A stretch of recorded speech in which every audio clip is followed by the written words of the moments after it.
was faster and faster. Hello everyone and welcome back to With Antone MotoGP. You know, you can't beat a good bike and a fast rider. And at Silverstone on the weekend, Aprilia had both. They had the corner speed, they had the aero, they looked after the rear tyre, and the result was pretty spectacular.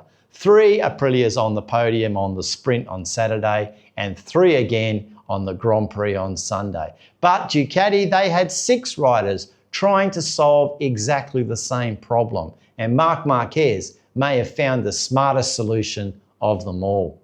Okay, let's start with tyres because I think they were a huge part of this race. Silverstone was much hotter than expected, run later in the year, so Michelin had to make an educated guess about what would work. And in their last season as the tyre supplier for 2026, they only turned up with 2 compounds.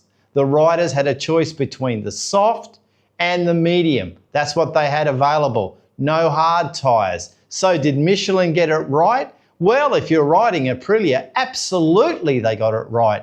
And if you're riding the Ducati, I don't think so at all. And that's important because the same tyre can behave very differently depending on the bike. Aprilia were able to generate their speed through the corners. They had excellent corner entry, high mid-corner speed, and strong aerodynamic performance through those long Silverstone corners. Ducati normally has other weapons.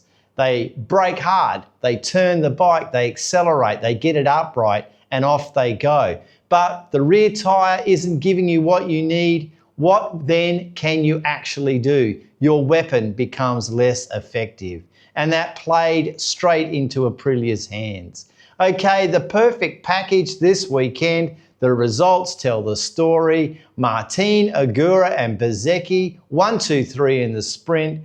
And in the Grand Prix, it was Fernandez from Jorge Martin and a gallant Bezzecchi in 3rd. So that's 1, 2, 3 again on the Sunday. Now, that's not just one rider having a great weekend. That's the bike being ideally suited to the circuit. And I think the key was the way Aprilia generated its lap time. They could carry the speed through the corners without asking quite as much on the rear tyre, and then they got back on the throttle nice and smooth. They had the best combination, speed, cornering and tyre management, and that is a very difficult package to beat. And the riders showed 3 different sides of it. Fernandez, well, he was brilliant with that rear tyre. I have to admit, early in that race, I thought he might have gone out too hard, too fast, and I thought he'd pay for it, but he didn't. He controlled the race beautifully. Now, look, tyre management, that doesn't mean riding slowly. It means knowing how quickly you can use and spend the rear tyre. Martin had a poor start with that ride height device and still fought his way back to 2nd. Great ride, and Bezzecchi, what a fantastic ride, after which he was completely exhausted. It does raise an uncomfortable question though.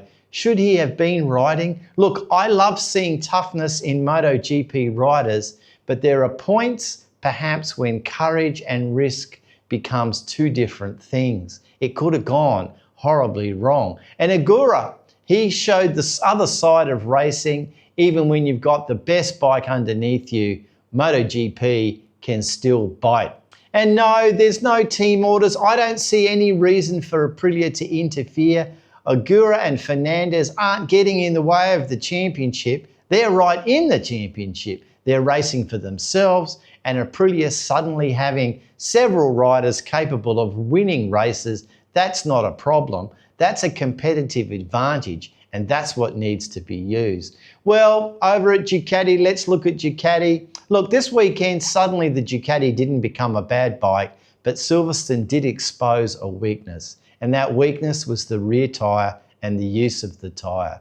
The Ducati riders couldn't use the bike in quite the way that they really wanted to, and that gives us 6 different responses essentially to the same problem. Marc understood it very quickly. He saw it on Saturday in the sprint. It showed him what the tyre was already doing. So Sunday, it wasn't about trying to beat Aprilia. It was asking a simple question: what can I realistically get from this Grand Prix? And the answer was, get points. Didier tried to protect the rear tyre, but in doing so, he changed the balance of the bike and he ended up destroying the front tyre. But, you know, he managed to get sixth position in the race. Marc Marquez, the top Ducati, showed what a rider could extract from a difficult package with excellent right-hand corner speed and a very strong finish in fourth. And Pecco missed to go free. Well, it was the worst outcome. The rear tyre had done a lot of work and eventually the margin disappeared. That's the brutal thing about MotoGP. When the tyre is in the window, everything feels fine. But when it drops off and moves out of that window, the margin can disappear quickly. Okay, Marc Marquez, I think it's a championship ride. What do I think of his result? Well, seventh, I think, is more important than it looks. All Ducati riders had the same problem. Marc did the best he could. He didn't have the bike to fight Aprilia, so he didn't pretend that he did. He took the points. Look, there are plenty of circuits coming where Ducati should be much stronger. Marc, he didn't need to win at Silverstone. He needed to make sure Silverstone didn't become a disaster. He didn't win the race, but he did not lose the championship. And that's championship thinking. With only 16 finishes and 7 crashes, it seems not all riders got that particular memo. Okay, other news looking back, KTM has now been granted permission to correct its MotoGP engine problem. That'll be under the MSMA supervision, and that's potentially significant. The question is how much difference those corrections can make, but at least it means it'll be safe. And over at Yamaha, there's Fabio Quartararo. The interesting story that came out over the weekend isn't simply that Fabio doesn't like the 26 Yamaha. It's more specific. He doesn't like the V4 engine. And for all intensive purposes, he's given up on this season. But switching the racer's brain off is dangerous. HRC will be hoping he can switch it back on and go fast on their V4. But let me know what you thought of the Silverstone race. Michelin, are they doing the right thing in their last season? Was Silverstone simply an Aprilia perfect storm, or are we seeing a shift in the balance of power? Remember, with Antone MotoGP, it's data, not noise. Okay, I look forward to talking to you again next time. Bye for now.